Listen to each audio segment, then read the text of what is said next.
For centuries, the true nature of Jesus' inner circle has been hidden, but not anymore.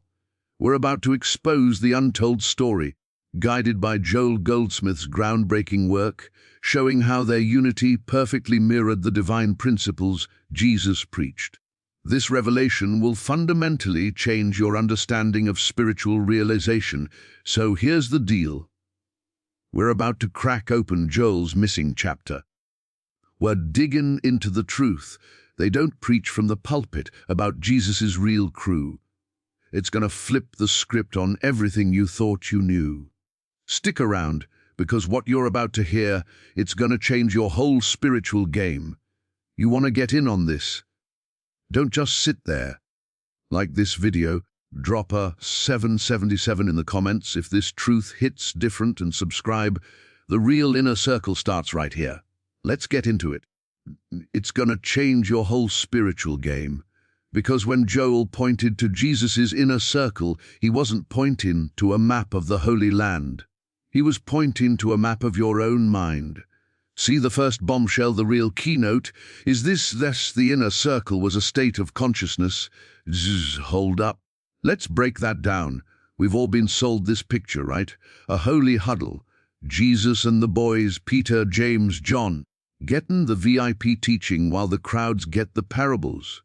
We think it's about physical proximity, about being in the right place at the right time with the right guy. But that's the outer, literal story. The wrapping paper, not the gift. Goldsmith cuts through that noise. He says that inner circle wasn't about where your body was planted. It was about where your attention was planted. It was an invitation to a specific frequency of awareness. Think of it like this: the crowds were caught in the drama. The healing, the loaves and fishes, or the controversy, they were tuned into the effects. But the so-called inner circle, they were being schooled to perceive the as causae. They were being pulled, sometimes kicking and screaming, into a recognition that the power wasn't coming from the man Jesus, but through him, from a source that was equally within them, waiting to be recognized. This changes everything. It means the Hana circle was never exclusive. It was an open invitation to a state of being. When Jesus said, "The kingdom of God is within you," he was handing out the coordinates to that circle.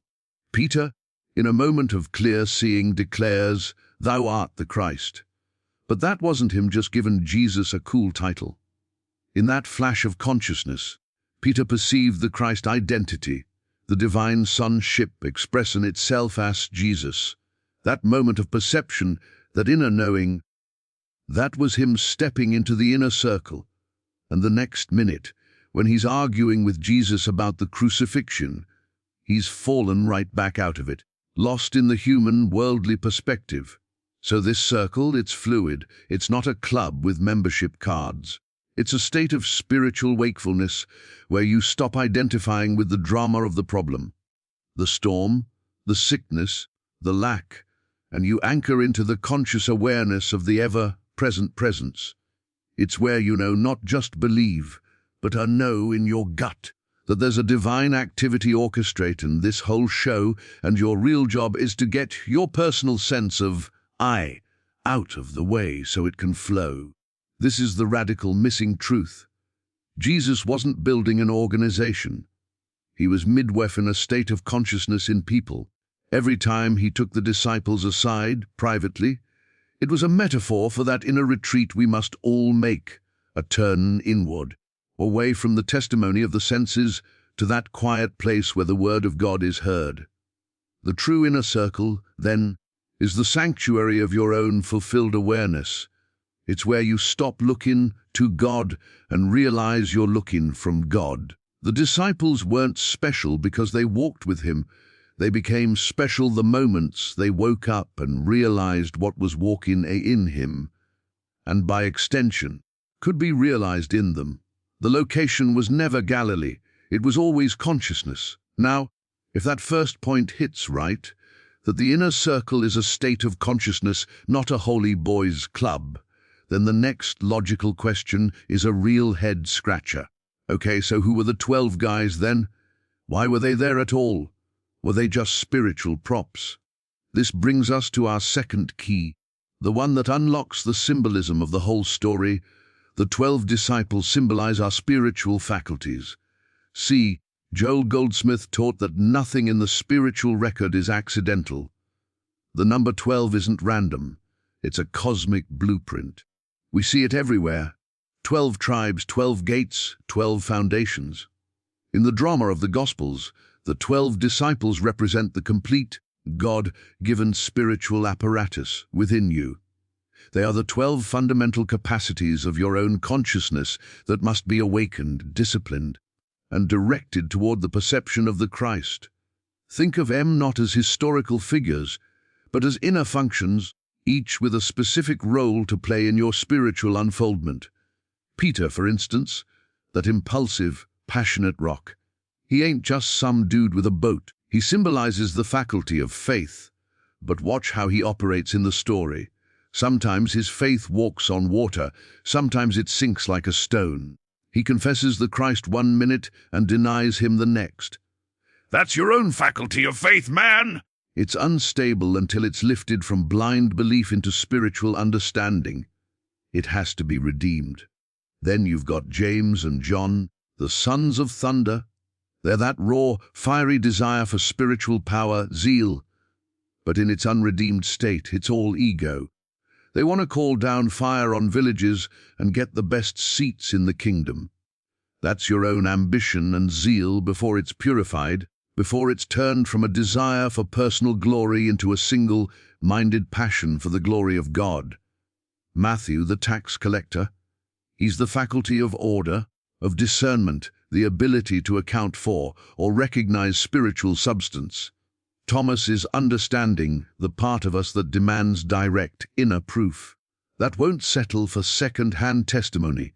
Each one plays out a human drama that mirrors the struggles of these inner powers within us. Judas, he's the ultimate symbol of the betrayer within, the faculty of Zev life turned inward, the sense of a separate, self-sufficient I that would rather sell out the Christ presence for a handful of silver for the coins of personal sense and human will. His tragedy is the tragedy of any spiritual capacity operating in the dark for its own ends. So the whole journey of Jesus with the 12 is this incredible, living allegory of the Christ, the I am within you, gathering, instructing, and ultimately transforming your own inner faculties. He's not just feeding 5,000, he's teaching your inner, Philip, the faculty of strength that human reason can't afford the feast, but divine grace can. He's not just calm in a storm, he's commanding your inner, fear, to be still. The crucifixion is the point where every single one of these human faculties, every disciple fails, flees, and falls apart, because they can't comprehend the spiritual event through human thought. They have to die to their old ways of operating. The resurrection is their rebirth on a purely spiritual basis.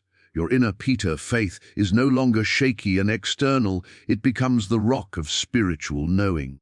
Your inner Thomas understanding no longer demands outer proof, but bears witness to the inner revelation. This is the genius of the missing chapter. It takes the story off the page and installs it in your soul. You're not reading about a teacher and 12 men 2,000 years ago. You're witnessing the ongoing drama of the Christ, your own true identity, working on, training, and redeeming the complete spiritual team that makes up your consciousness. The battlefield was never a place called Golgotha. It's right here, in the inner arena of thought and feeling, where your spiritual faculties are being called forth, one by one, to bear witness to the light within. This understanding of the disciples as an inner blueprint completely reframes the mission. If the 12 are within us, then who, or what, is this Jesus they're following? This is where we get to the heart of the whole matter, the core of Goldsmith's revelation that separates the radical mystic from the traditional religion. It's our third key. Jesus taught the Christ within, not a man to worship. Let's be brutally honest. Most of organized religion has made a massive, though well-intentioned, mistake. They've taken the figure of Jesus of Nazareth and turned him into the one and only finish line. The ultimate external idol. Praise to him. Worship him. Give your power away, tow him. But Goldsmith, digging into the depth of those teachings, saw something else entirely. He saw a man who was a perfect transparency, a flawless window, not the source of the light itself. The man Jesus was the embodiment, the demonstration, of a universal principle he called the Christ, and his entire ministry wasn't about getting people to bow down to his embodiment, but to recognize the very same Christ principle as their own true identity. He wasn't building a fan club, he was trying to wake up other Christs. Listen to his own words, not through the filter of doctrine, but with the ear of the mystic. He that believeth on me, the works that I do shall he do also, and greater works than these shall he do. That's not the statement of a singular terminal God-man. That's the declaration of a forerunner, a trailblazer, pointing to a potential he knows is universal. The kingdom of God is within you. He didn't say, within me, and you can visit if you're good. He located the kingdom, the seat of all power and harmony, squarely in the consciousness of the listener. His constant refrain was about the Father within that doth the works. The man was a pointing finger, and the tragedy is that centuries of tradition have taught us to stare at the finger, polish the finger, build cathedrals to the finger, while completely missing the moon it's pointing to. This changes the dynamic from one of helpless devotion to one of empowered responsibility. Worshipping an external Jesus keeps the power and the miracles out there, in a historical moment you can't access. It creates a spiritual dependency. But realizing that Jesus was revealing the Christ within shifts the entire arena of your life from petition to recognition. Your work is no longer to beg a distant Savior for intervention. Your work is to follow his same path of conscious oneness, to still the mind and listen for that same Father within, to become just as transparent to that divine activity as he was. He didn't come to be the exception. He came to show the rule. The crucifixion wasn't a magical transaction to appease an angry God. It was the ultimate demonstration of a consciousness so rooted in the Father that not even the appearance of total annihilation could touch its reality.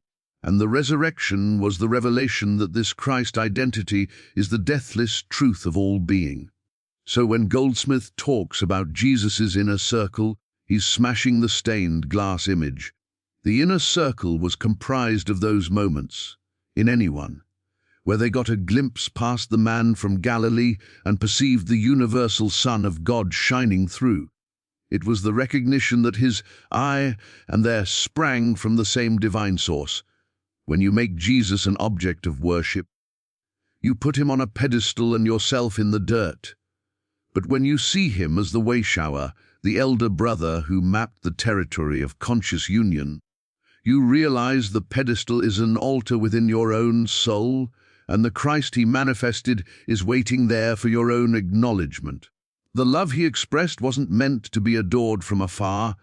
It was meant to be proven as the very fabric of your own being when you operate from that same Christ center. It transforms faith from a belief about him to a living experience initiated by him, but fulfilled in you. So if the real teaching is about the Christ within, not the man without, a huge question mark starts blinking in the mind. Where's the manual? If this is the real deal, the insider truth, why does it feel so buried? Why isn't this the headline of every Sunday service? That feeling you get, that there's a gap between the religion you were handed and the spiritual truth you sense. That's not an accident. It leads us right to our fourth key, the one that makes this whole thing immediate and urgent. There's that missing chapter, is your own direct experience, the C. Goldsmith was adamant that you can't get this from a book, not even from the book. You can't get it from a sermon, a lecture, or a YouTube video, not even this one.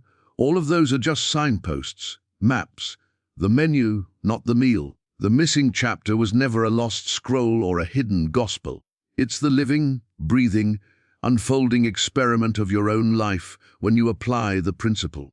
It's the blank pages at the end of the New Testament that were left for you to fill with your own proof. Religion often stops at, believe this happened. Mysticism demands, go and prove this happening. Think about the disciples again as those inner faculties. Their training wasn't in memorizing doctrines. It was in direct, often messy engagement. You give them something to eat. You calm the storm. You heal the sick. He was pushing them out of the theoretical and into the laboratory of lived experience. The crucifixion of the personal sense, the resurrection of spiritual identity. These aren't just events to commemorate with bread and wine. They are inner processes to be undergone. That moment of sheer peace in the middle of your personal chaos, that's a footnote in your missing chapter. That intuitive knowing that comes from beyond your frantic thinking, that's a paragraph. That instance of a healing, of a relationship, a body, a situation that occurred not by your personal will but through a surrendered stillness, that's a whole page of your gospel. This is why the truth feels missing, because it can't be handed to you fully formed. It's participatory. It's subjective. It's the difference between studying the chemical formula for H2O and jumping into the ocean. The institutional church, for all its beauty, often got in the business of managing and interpreting the historical experience, the one in the past. It built a whole theology around their experience. But Goldsmith's thunderous message is that the Bible is a chronicle of pattern, not just past event. The pattern of Moses at the burning bush, what Elijah in the still small voice, Jesus in the desert and on the mount. It's a blueprint for your own encounter. Your missing chapter is written in the silent communion, where you stop telling God your problems and instead listen for the divine adjustment. It's written in the choices where you let go of the human plan and lean into a spiritual intuition you can't logically defend. Waiting for someone to discover a dusty papyrus that explains it all is a diversion. The real discovery happens in the privacy of your own consciousness when you move from the theoretical acceptance of a truth to the felt realization of a presence. That's the chapter no one else can write for you and no one else can ever take away. The disciples' journey from fishermen to apostles is the template for your own journey from human thinking to spiritual consciousness. Their 3 years with him symbolize the inner gestation period of your own understanding, a period of trial, error, and gradual illumination that cannot be rushed or faked. The missing chapter isn't lost, it's pending. It's the ongoing revelation of the Word made flesh in your life, the living evidence that this Christ identity isn't a theological concept, but an operational reality.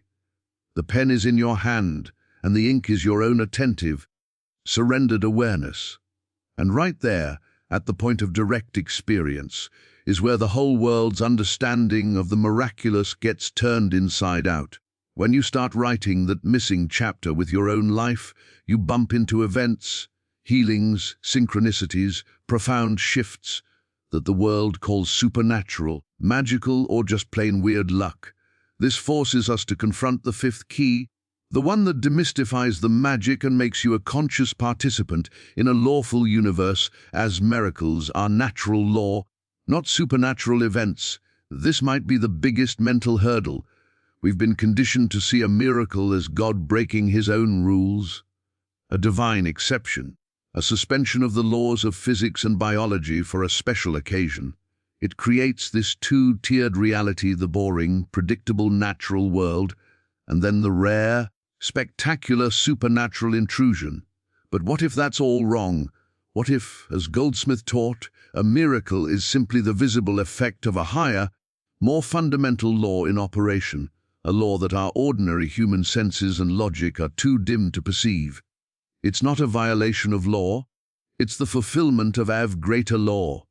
Think of it like this: to a two-dimensional creature living flat on a piece of paper, a three-dimensional object passing through its plane would seem like a miraculous, impossible apparition. It's not a violation of the paper world's rules. It's the operation of a rule from a dimension the paper creature can't comprehend. Jesus operated from that higher dimension of spiritual law, the law of the Christ identity, the law of one substance, one power, one presence. When he healed the sick or calmed the storm, he wasn't praying for an outside force to come fix a broken situation. He was standing firm in the conscious awareness of what is eternally true in the spiritual dimension, despite the screaming false evidence of the material senses. He knew the storm in its spiritual reality was the peace of God. He knew the sick body in its spiritual reality was the temple of the living God, whole and perfect. His consciousness, anchored in that absolute reality, became a catalytic presence that allowed that higher law to become visible as a change in the lower, appearing world. The miracle wasn't in the changed conditions. The miracle was the visibility of the Christ consciousness itself. The changed conditions were just the inevitable shadow cast by that light. This reframes your entire approach to the problems in your life. You stop begging for a supernatural bailout from a capricious God. Instead, you see your problem as the paper-thin illusion, the limited perception. Your work becomes the inner work of zero-sending in consciousness, of consciously moving from the plane of the problem, the plane of sickness, lack, or conflict, to the plane of the spiritual truth about the situation. You don't fight the storm on the level of the storm, you access the peace that is already the substance of all things. In that moment of inner recognition, you become a transparency for that higher law to operate. The miracle that may follow is just the natural or lawful adjustment of appearances to conform to the higher reality you've touched. It's not you, as a personal ego, performing magic. It's the universal Christ principle, finding a clear channel in a human consciousness that has gotten its personal sense out of the way. This is the real meaning of faith. It's not belief in the unlikely. It's the consent of the mind to be governed by this higher spiritual law, even when the senses deny it. It's the disciplined practice of abiding in the awareness of "my peace I give unto you," while the phone is ringing with bad news. The miracle is always happening in the invisible realm of cause. What we call a miracle is just its delayed appearance in the visible world of effect. So the inner circle wasn't witnessing magic tricks. They were being apprenticed into the mechanics of a universe where consciousness is primary and matter is plastic to its touch. Your missing chapter becomes a record not of lucky breaks, but of those moments when you aligned with the law of the Father within and watched the outer world inevitably conform. This brings us to the final and most personal key. If miracles are the natural fruit of a higher law, and that law operates through consciousness, then a final burning question remains: where does this all land? If there's no external holy huddle to join, no magical prayers to chant, no historical figure to idolize, where is the locus of power? Where is the actual operational headquarters of this entire reality? The answer is our sixth and ultimate key, the truth that collapses the whole search into a point of profound and silent immediacy. So your awareness is the true inner circle of God. Let that sink in. It's not a metaphor, it's the ground zero of Goldsmith's entire revelation.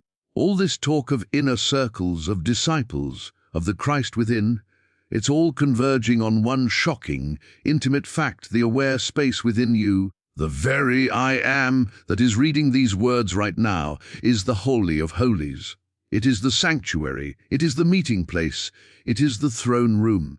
God isn't in a location, God is the very substance and reality of conscious being itself, and your awareness is where that being becomes specific, becomes alive, becomes a knowing. You're not a beggar at the gates of the circle, you are the circle itself. The disciples, the faculties, were being schooled to stop projecting their attention outward onto a teacher and to realize that the kingdom, the power, and the glory were blazing forth from the very center of their own perception. This is the ultimate end of the path of the mystic. It's the realization that there is no you and God to have a relationship. There is only God being as you.